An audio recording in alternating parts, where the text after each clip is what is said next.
날씨가 갑자기 추워졌죠? 우리 옆에 분들에게 좀 따뜻한 인사를 해야 할 필요가 있는 것 같아요. 우리 사랑합니다, 축복합니다 인사했으면 좋겠습니다. 사랑합니다, 축복합니다. 할렐루야. 제가 설교를 시작하면서 여러분에게 퀴즈를 하나 낼게요. 세상에서 제일 무서운 처녀를 네 자로 줄이면 뭘까요? 정답은 무서운 걸. 세상에서 제일 무서운 총각은 뭘까요? 세 자로 하면 정답은 무섭군. 이 정도면 여러분 이제 감을 좀 잡으셨을 거예요. 아직도 웃지 못하시는 분은 이제 다음번에 웃으시기 바랍니다. 세상에서 제일 무서운 비는 뭘까요? 네 자로 하면 정답은 무섭지비. 내신 김에 한 가지만 더 하겠습니다. 아침에 일어나면 하루가 무서운 분이 있어요. 하루하루가 무서운 분이 있어요. 무서운 하루, 네 자로 줄이면 뭘까요? 정답은 무섭데이. 이런 유머가 유행한다는 것은 우리 안에 어떤 두려움이 항상 있다, 그렇게 볼 수도 있죠. 과학이 발달하고 삶이 많이 편안해졌습니다. 그럼에도 불구하고 사람들이 갖는 이 공포감, 무서움증은 쉽게 사라지지 않습니다. 오히려 과학이 발달하면 또 새로운 또 두려움이 우리를 찾아오는 것 같아요. 이런 병적인 두려움, 공포감을 보통 포비아다, 이런 말이죠. 포비아란 말 씁니다. 포비아는 다양한 포비아가 있어요. 예를 들면 고소공포증, 뭐예요? 높은 데 올라가면 공포를 느끼는 거죠. 또 광장공포증, 넓은 데 가면 오히려 공포를 느끼는 거죠. 폐소공포증, 이건 반대입니다. 좁은 공간에서 공포를 느끼는 거죠. 요즘 새로 나온 공포는 노모포비아. 이건 뭐냐면 노 모바일 포비아. 셀폰을 놓고 왔을 때라든지 와이파이가 안 되면 공포되는, 공포 상황이 오는 거죠. 저도 2주 전에 집에서 셀폰 놓고 나왔는데 하루 종일 이상하게 불안하더라고요. 이것도 일종의 현대인들의 공포감이고요. 괜히 벨소리가 안 울렸는데 괜히 울린 것 같고, 진동이 아니라는데 막 일어난 것 같고, 이런 현상들이 일어나죠. 또 이렇게 인터넷과 온라인에서 너무 오래 살다 보니까 사람 만나는 게 힘들고 사람 만나는 데 가기 싫은 거예요. 그것을 가리켜서 소셜 포비아다, 이런 말을 씁니다. 무슨 얘기입니까? 아무리 과학이 발달해도 인간의 공포감, 두려움은 해결할 수 없다는 거예요. 오히려 과학이 발달하면 또 다른 공포를, 또 다른 두려움을 만들어낼 수 있다, 그런 얘기죠. 자, 그렇다면 우리 인생에 수시로 찾아오는 이 두려움, 어떻게 극복할 수 있을까요? 무엇으로 극복할 수 있을까요?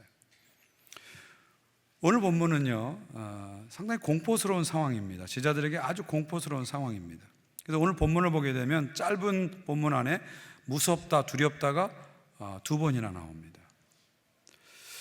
지금 오늘 본문의 상황은 어떤 상황이냐면, 예수님께서 가버나움에서 말씀을 가르쳤습니다. 특별히 해변가에서 배에 오르셔서 여러 가지 하나님 나라 비유를 말씀하셨어요. 그 말씀을 다 마치시고 이제 제자들과 함께 배를 타시고 건너편으로 이제 가시게 됐습니다. 예수님은 하루 종일 사역에 지치셔가지고 완전히 골아 떨어지셨어요.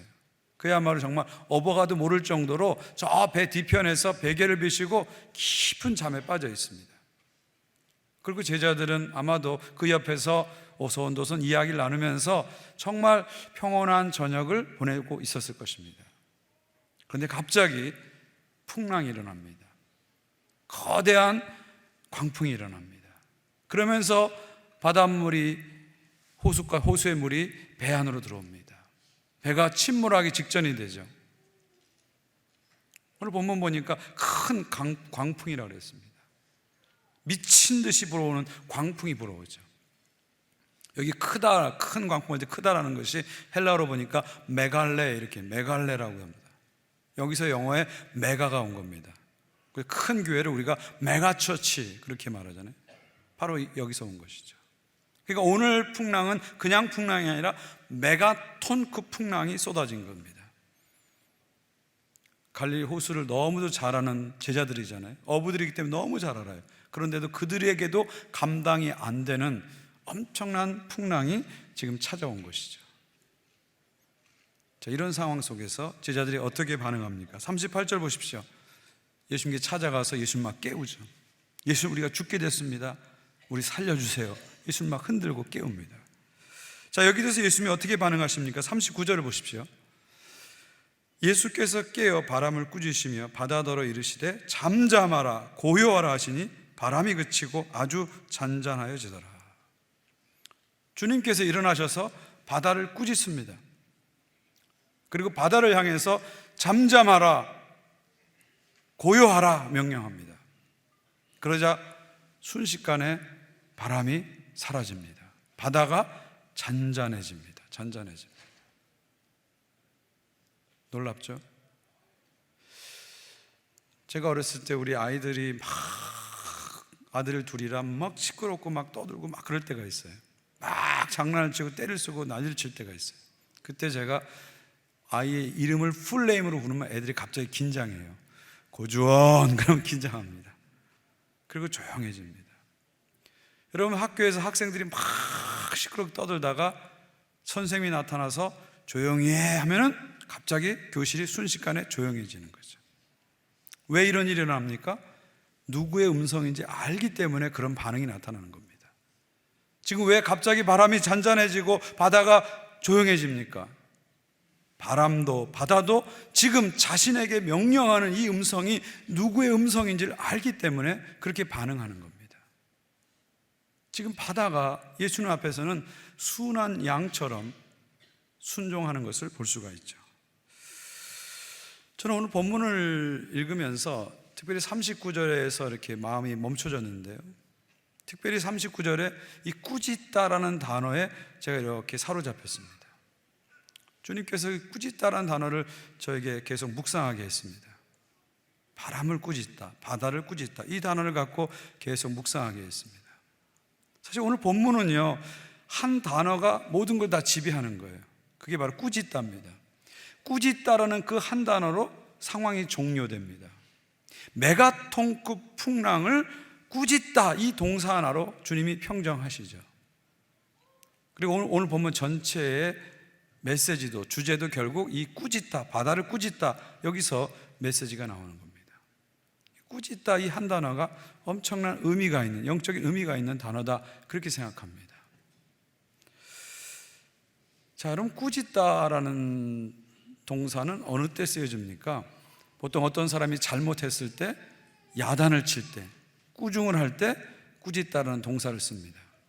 그러니까 꾸짖다라는 동사는 보통 인격체에게 쓰는 거예요. 인격체에게.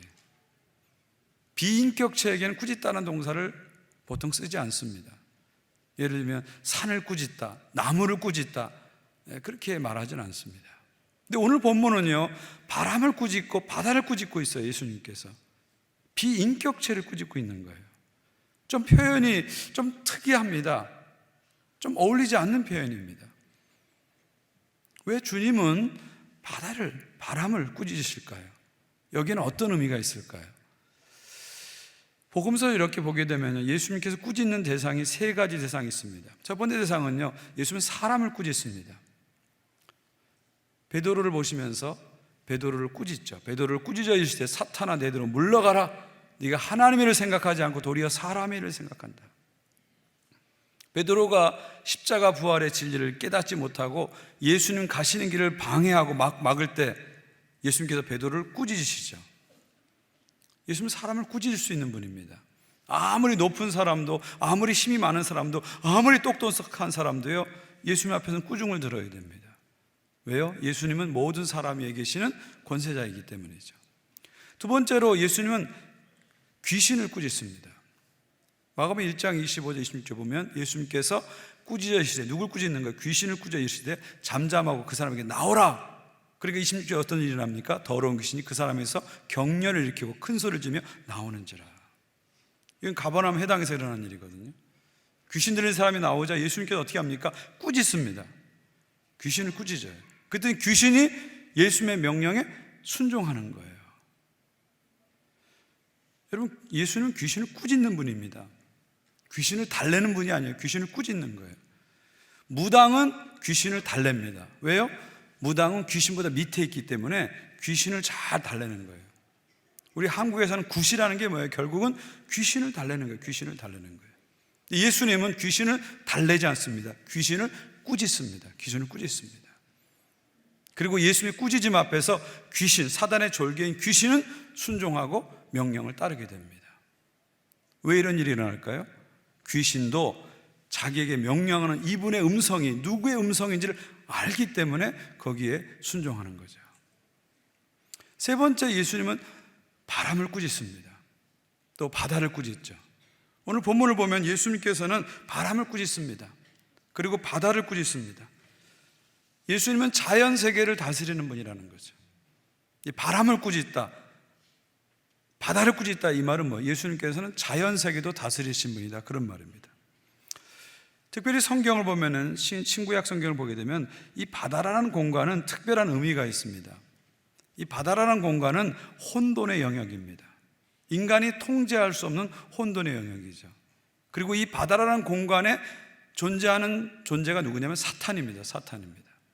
그래서 구약 성경 보면은 큰 뱀 이름이 리오아야단입니다. 리오아야단. 사탄을 상징하죠. 그 리오아야단 사탄이 어디 산다고요? 바다에 거한다. 구약은 그렇게 말합니다. 신약 성경 요한계시로 보게 되면 사탄의 상징인 용이 지상으로 올라오는데 어디서 올라온다고요? 바다에서 올라옵니다. 그러니까 바다는 그 배후에 사탄이 있어서 사탄이 지배하는 영역이죠. 혼돈의 세계입니다.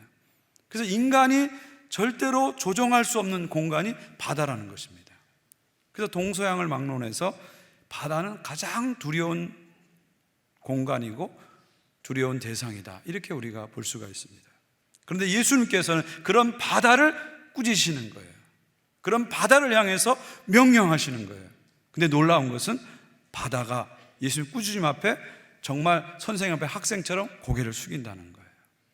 예수님의 명령 앞에 주인 앞에 종처럼 순종하고 따른다는 것이죠. 여러분, 구약 성경을 보게 되면 바다를 꾸짖는 분이 딱 한 분 계십니다. 바로 여호와 하나님이시죠. 이 바다를 꾸짖는 행위는 하나님만 쓸 수 있는 동사입니다. 하나님만 하시는 거예요. 바다를 꾸짖다는 걸 통해서 하나님의 위대한 능력을 구약 성경 우리에게 보여주죠. 시편 104편 6절 7절을 보십시오. 물이 산두리에 솟아올랐으나, 물이, 여기서 물은 바다를 말하죠. 바닷물이 산을 덮은 거죠. 그랬더니 하나님께서 어떻게 하십니까? 7절, 주께서 꾸짖으시니, 바다를 꾸짖는 겁니다. 그랬더니 물이, 바닷물이 도망하여 주의 우리스로 말미암아 빨리 간다. 창세기 1장을 보게 되면 모든 것이 혼돈 가운데 있을 때 하나님이 어떻게 창조하셨습니까? 물과 땅을 구분하시죠. 물과 땅을 구분하시죠. 그게 하나님의 창조의 역사입니다. 혼돈을 질서로 바꾸시죠. 그런데 바다가 그 질서를 깨고 산을 덮으려고 할 때 하나님께서 어떻게 한다고? 꾸짖는 거예요. 꾸짖는 거예요. 그러면 바다가 여호와 하나님의 말씀에 순종해서 빨리 도망갑니다. 순종한다는 것입니다. 또 하나님의 이 바다를 꾸짖는 행동은 역사적 사건에서 나타납니다. 시편 106편 9절입니다. 이에 홍해를 꾸짖으시니 곧 마르니, 이렇게 되어 있습니다. 출애굽 당시에 홍해 바다가 넘실넘실거립니다. 이스라엘 백성들은 절망합니다. 좌절합니다. 낙심합니다. 저 뒤에는 애국 군대가 쫓아오고 앞에는 푸른 넘실거리는 홍해가 있습니다. 이제 우리가 여기서 죽게 됐습니다 하면서 낙심하고 좌절하고 절망합니다. 그때 하나님께서는 어떻게 합니까? 홍해를 꾸짖으십니다. 그러니까 홍해가 갑자기 순종합니다. 그래서 물이 갈라지고 마른 땅을 내고 그 사이로 이스라엘 백성들이 지나가게 되는 거죠. 그러니까 홍해 바다도 하나님 앞에서는 순종한다, 그런 말이죠. 바다가 아무리 거대한 세력이라 할지라도 하나님 앞에서는 정말 장군 앞에 쫄병이라는 것입니다. 하나님 앞에서는 VIP 고객 앞에 벨보이라는 것입니다. 명령하면 순종한다, 그런 말이죠. 이처럼 구약 성경에서는 바다를 꾸짖을 수 있는 분은 오직 여호와 하나님이십니다. 근데 신약 성경 보게 되면 바다를 꾸짖는 분이 한 분 또 나오시죠. 누구시죠? 바로 예수 그리스도. 그렇다면 예수님 누구시라는 거예요? 창조주 하나님이시라는 거죠. 전능하신 하나님이시다. 이 바다를 꾸짖는 이 사건을 통해서 우리는 예수님의 정체성을 알게 되는 거예요. 예수님은 그냥 인간이 아니고 훌륭한 분이 아니고 4대 성인이 아니고 인간 중에 뛰어난 어떤 분이 아니시라 바다도 꾸짖을 수 있는 여호와 하나님이시다. 전능하신 하나님이시다. 창조주 하나님이시다. 이것을 우리가 고백하게 되는 거죠. 결국 풍랑을 통해서 우리가 고백할 것은 이 고백입니다. 인생의 많은 풍랑들이 우리에게 찾아옵니다. 예상치 못한 여러 가지 문제의 풍랑들, 어려움의 풍랑들이 우리에게 찾아오는데 그때마다 우리가 주님께 드려야 할 고백은 예수 그리스도는 창조주이십니다. 예수 그리스도는 전능하신 하나님이십니다. 이 고백을 우리는 풍랑을 통해서 건져 올리는 겁니다. 풍랑을 통해서 이 고백을 드리게 되는 것이죠. 마지막 40절, 41절 보십시오. 예수님이 제자들에게 뭐라고 말씀하십니까? 어찌하여 이렇게 무서워하느냐? 너희가 어찌 믿음이 없느냐? 이렇게 말씀하십니다. 무슨 얘기예요? 왜 두려워하는 거예요? 그 이유가 뭡니까? 믿음이 없기 때문에. 두려움의 원인은 어디에 있느냐? 바로 믿음 없음에 있다는 것이죠. 문제의 사이즈 때문에 우리가 두려워하는 게 아니고요, 우리의 믿음의 사이즈 때문에 두려움이 온다는 겁니다. 두려움의 근원은 문제의 사이즈, 풍랑의 사이즈에 있는 것이 아니라 우리 믿음의 사이즈에 있다는 거예요. 문제가 크기 때문에, 풍랑이 크기 때문에 우리가 두려워하는 것이 아니라 우리의 믿음이 작기 때문에, 믿음이 없기 때문에 두려워하게 된다. 두려움의 근원은 믿음 없음에 있다. 주님은 분명하게 말씀하십니다. 그리고 마지막 41절에서 제자들이 주님의 말씀에 반응하죠. 뭐라고 반응합니까? 그가 누구이기에 바람과 바다도 순종하는가? 결국 오늘 본문은요, 질문으로 끝나는 겁니다. 고백으로 끝나지 않고 질문으로 끝나는 거예요. 예수님은 이 사건을 통해서, 바다를 꾸짖는 이 사건을 통해서 제자들에게 예수님이 누구신가에 대한 믿음의 고백을 기대하셨는데 제자들은 고백을 하지 못하고 질문으로 끝나는 겁니다. 질문으로 끝났다는 건 무슨 말이에요? 지금 이 상태에서 제자들은 아직 예수님을 창조주 하나님으로, 전능하신 하나님으로 고백해내지 못하고 있다는 거예요. 그런 믿음이 아직 없다는 겁니다.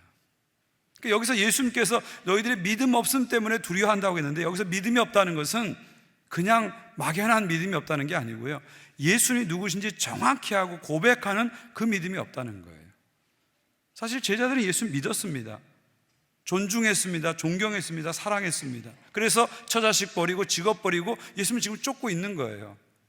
근데 제자들의 마음속에는 예수님은 그냥 훌륭한 스승님, 위대한 분, 이런 정도로 생각하고 있는 거예요. 아직 그들의 마음속에는 예수님이 창조주 하나님이시고 전능하신 하나님이라는 믿음이 없는 겁니다.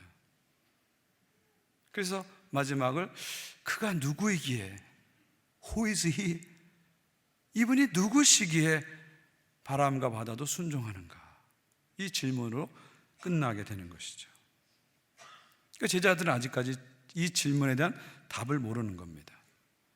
그러나 성경은 알고 우리는 알죠. 예수님은 전능하신 하나님이시기에 바다도 바람도 꾸짖으시고 바다도 바람도 순종하는 것이다. 예수님은 창조주 하나님이시기 때문에 바다도 바람도 꾸짖으시고 바다도 바람도 순종하는 것이다. 이것이 오늘 본문의 결론이죠. 그리고 이것은 신약 성경 전체의 결론이고요, 더 나아가서 성경 전체 가장 중요한 결론입니다. 요한복음 1장 1절에서 3절을 보십시오. 태초에 말씀이 계시니라. 이 말씀이 하나님과 함께 계셨으니 이 말씀은 곧 하나님이시라. 그가 태초에 하나님과 함께 계셨고 만물이 그로 말미암아 지은 바 되었으니 지은 것이 하나도 그가 없이는 된 것이 없느니라. 여기서 말씀은 누굴 가리키죠? 로고스. 로고스는 누굴 가리키죠? 바로 예수 그리스도. 예수 그리스도는 창조주시라는 거죠. 그가 없이는 지은 것이 하나도 없다. 무슨 말이에요? 예수 그리스도는 창조주 하나님이시라는 거예요. 창조주시라는 고백이죠.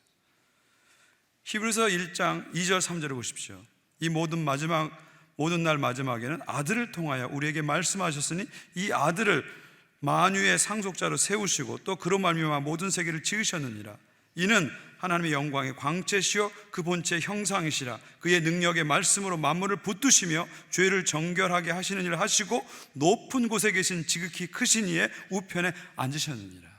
여기 아들, 하나님의 아들 예수 그리스도 누구시라고요? 그로 말미암아 모든 세계를 지으셨다. 예수님은 모든 세계를 창조하신 창조주십니다. 또한 예수님은 그의 능력의 말씀으로 만물을 붙들고 계십니다. 만물을 붙들고 계신 분이 예수님이에요. 지금 왜 우주가 이렇게 돌아갑니까? 왜 이렇게 세상이 돌아갑니까? 모든 자연과 우주와 이 세상의 질서를 붙들고 유지하시는 분은 예수님이시는 거죠. 예수님은 크리에이터, 창조주지만 동시에 서스테이너, 우주를 붙잡고 계시는 분입니다. 뿐만 아니라 예수님은 룰러, 통치자죠. 지극히 높은 분, 하나님의 우편에 앉아 계셔서 지금도 만물을 통치하고 계신 분이다. 이것이 성경의 가장 중요한 고백입니다. 고린도서 1장 16절 17절 보십시오. 만물이 그에게서 창조되되 하늘과 땅에서 보이는 것들과 보이지 않는 것들과 혹은 왕권들이나 주권자들이나 통치자들이나 권세자들이나 만물이 다 그로 말미암고 그를 위하여 창조되었고 또한 그가 만물보다 먼저 계시고 만물이 그 안에 함께 섰느니라. 만물이 everything, all things, 모든 것이 그로 말미암았고 그를 위하여 창조되었다. 세상에 존재하는 모든 것이 그로 말미암아 through him, 예수님을 통해서 창조됐다는 거죠. 그리고 그를 위하여 for him, 그를 위하여 창조됐다는 거죠. 세상에 존재하는 모든 것은 예수님을 통해서 다 있게 됐다는 거죠. 그리고 세상에 존재하는 모든 것은 for him, 그를 위해서 존재하는 거죠. 만물의 존재 목적은, 이 땅에 존재하는 모든 것의 목적은 바로 예수 그리스도시다. 이것이 성경의 핵심 고백입니다. 예수 그리스도는 창조주 하나님이시다. 전능하신 하나님이시다. 이것이 신약 성경의 결론이고 성경 전체의 핵심 결론이죠. 오늘 풍랑이는 바다 가운데서 바다를 꾸짖는 예수 그리스도를 통해서 우리가 고백해내야 할 이 고백이 바로 이 고백입니다. 그리고 우리 인생에서 만나는 수많은 폭풍 가운데서도 우리가 놓치지 말고 잊어버리지 말고 고백할 고백이 바로 이 고백입니다. 예수 그리스도는 창조주시며 전능하신 하나님이시다. 할렐루야. 사랑하는 성도 여러분, 여러분은 어떤 예수님을 고백하고 계십니까? 여러분 마음속에는 예수 그리스도를 창조주로 전능하신 하나님으로 고백하십니까? 아멘? 고백하시면 아멘 해주시기 바랍니다. 아멘? 예. 우리 이 고백을 드려야 돼요. 근데 많은 성도들이 의외로요, 예수님을 자꾸 위로자로만 고백합니다. 특별히 어려움을 당할 때, 문제를 당할 때 예수님을 자꾸 위로자로만 고백합니다. 물론 예수님이 위로자입니다. 우리가 힘들 때, 어려움을 당할 때, 문제에 빠졌을 때 우리를 위로해 주십니다. 우리를 감싸주시고 보듬어 주시고 품어 주시죠. 그러나 예수님은 위로만 하시는 분이 아닙니다. 예수님은 전능자시죠. 우리가 풍랑 앞에서 괴롭고 힘들 때 우리를 찾아오셔서 야, 너 풍랑 때문에 힘들지, 바람 때문에 힘들지, 바다 때문에 힘들지, 위로만 해주신 분이 아니에요. 예수님은 그 바다를 향해서, 풍랑을 향해서 잠잠하라 꾸짖을 수 있는 분이십니다. 할렐루야. 근데 많은 성도들이 예수님을 위로자로만 자꾸 생각하니까 문제 앞에서 위로만 자꾸 받으려고 해요. 위로만 자꾸 받으려고 해요. 문제 앞에서 문제를 꾸짖고 문제를 치고 나가는 것이 아니라 문제 앞에서, 어려움 앞에서 위로만 자꾸 받으려고 그래요. 그러나 주님이 원하시는 건 뭘까요? 인생의 풍랑 앞에서, 인생의 어려움 앞에서, 인생의 문제 앞에서 풍랑을 꾸짖을 수 있는, 잠잠케 하실 수 있는 주님을 바라보길 원하시는 거예요. 문제의 사이즈가 문제가 아니라 우리의 믿음의 사이즈가 문제잖아요. 문제 앞에서 문제 때문에 좌절하고 절망하고 낙심하는 인생을 살기를 주님 원치 않습니다. 오히려 문제보다 크시며 그 문제를 향해서 꾸짖고 해결할 수 있는 전능하신 하나님이신 주님을 바라보길 원하시는 거죠. 이것이 주님이 원하시는 믿음입니다. 오늘 우리들에게 주님이 간절히 찾고 계시는 믿음이죠. 이 믿음이 우리 안에 있을 때 우리는 두려움을 이길 수 있는 거예요. 실력을 쌓는다고 해서 두려움이 잊어지는 게 아닙니다. 여러분, 공부 많이 하면 두려움이 없어질까요? 식자우환이라고요. 공부 많이 하면 두려움이 더 많아져요. 돈이 많으면 두려움이 사라질까요? 아닙니다. 가진 게 많을수록 두려움은 증가됩니다. 두려움을 이기는 방법, 인생의 두려움을 이기는 방법은 예수님이 누군지 아는 겁니다. 그분이 전능하신 하나님이시고 창조주인 것을 정확히 알고 고백해낼 때 우리 안에 있는 두려움을 이길 수 있는 것이죠. 풍랑 가운데서 이 고백을 가지고 승리하기를 우리 주님 원하시는 것입니다. 시드니 그레이다누스라는 그 신학자가 있습니다. 저기 디트로이트에 있는 캘빈 신학교에서 가르치신 분인데, 그분이 오늘 본문을 이렇게 주석하시면서 마지막 오늘 본문을 가지고 이렇게 결론 내렸습니다. 바다를 꾸짖으시는 예수님을 통해서 우리는 혼돈의 배후에 있는 사탄과 싸우시며 하나님 나라의 질서를 회복하시려고 활동하시는 여호와 하나님을 보게 되는 것이다. 구약에서는 여호와께서 꾸짖으시고 신약에서는 예수께서 꾸짖으시고, 그리고 이제는 우리가 꾸짖어야 한다. 저는 이 주석의 결론을 읽으면서 오늘 본문을 가장 정확하게 이해하고 가장 정확하게 표현했다고 저는 믿게 됐습니다. 여러분, 지금 예수님께서 바다를 꾸짖고 계시는 것은 바다를 꾸짖는 게 아니라 바다 배후에 있는 사탄을 꾸짖는 거예요. 사탄을 꾸짖는 이유는 사탄의 통치를 종식시키시고 하나님 나라 통치, 하나님 나라를 이루기 위해서 하시는 것입니다. 그러니까 바다를 꾸짖는 이 행동은 결국 하나님 나라 행동이다, 그렇게 보는 거죠. 바로 바다를 꾸짖는 예수님을 통해서 우리는 누굴 본다고요? 하나님 나라를 세워가시는 여호와 하나님을 보게 된다. 무슨 말입니까? 바로 그 예수님이 여호와 하나님이시다, 바로 그 예수님이 전능하신 하나님이시다는 것을 우리는 고백하게 되는 거죠. 구약에서는 여호와께서 꾸짖으셨고 신약에서는 예수께서 꾸짖으셨고, 그리고 이제는 어떻게 해야 된다고? 우리가 꾸짖어야 됩니다. 예수님 말씀하셨습니다. 나를 믿는 자는 나의 한 일도 그가 할 것이요, 나보다 더 큰 일을 할 것이다, 분명히 말씀하셨죠. 문제가 크지만 우리는 예수를 믿기 때문에 예수 그리스도 이름으로 문제를 꾸짖을 수 있습니다. 예수님, 우리가 문제 앞에서 주님 바라보길 원해요. 그리고 한 걸음 더 나가서 문제가 찾아올 때 문제를 달래는 사람이 아니라 문제를 꾸짖을 수 있는 사람이 되길 원합니다.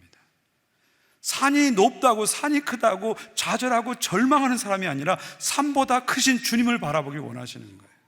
그리고 산보다 크시고 산을 만드시고 산을 움직일 수 있는 주님의 이름으로 그 산을 향해서 꾸짖을 수 있는, 명령할 수 있는 그 믿음을 원하시는 것이죠. 이제는 우리가 꾸짖어야 된다. 사랑하는 여러분, 우리 인생에는 많은 풍랑이 찾아옵니다. 풍랑은 갈릴리 호수의 풍랑처럼 인생의 풍랑은 예고가 없습니다. 어느 날 갑자기 찾아오죠. 때로는 건강 때문에 풍랑을 맞는 분도 있죠. 또 자녀의 문제로 풍랑을 맞는 분도 있고요. 또 건강의 문제로 풍랑을 맞는 분도 있고요. 어떤 분들은 관계의 상처 때문에 풍랑을 만나는 분도 있습니다. 오늘 예배드리는 이 많은 사람들 중에 풍랑 가운데 있는 분도 있을 겁니다. 여기서 나와서 예배는 드리지만 마음이 복잡하고 삶이 복잡하고 인생의 큰 문제 앞에서 좌절하고 낙심하고 계신 분도 있으실 것입니다. 그런 분들을 향해서, 그런 성도님들을 향해서 예수님께서 말씀하십니다. 풍랑이 올 때 풍랑만 바라보지 말고 풍랑을 꾸짖는 주님을 바라보라고 말씀하십니다. 그리고 풍랑 앞에서 낙심하고 좌절하고 주눅들지 말고 예수 그리스도의 이름으로 풍랑을 꾸짖으라고 말씀하십니다. 우리에게 오는 풍랑은 어떤 의미에서는 예수님이 정말 누구신지를 정확히 고백하게 하는 하나님의 계획입니다. 어쩌면 우리는 신앙생활을 건성으로 할 때가 있어요. 그러나 인생의 풍랑 앞에서 깨닫게 되죠. 내가 누구인지, 예수님이 누구인지 깨닫게 됩니다. 그래서 C.S. 루이스는 인생의 고난은 하나님의 메가폰이다. God's 메가폰이다. 우리를 향해서 하나님이 누구신지를 정확하게 분명하게 말씀하시는 기회다, 그런 말씀이죠.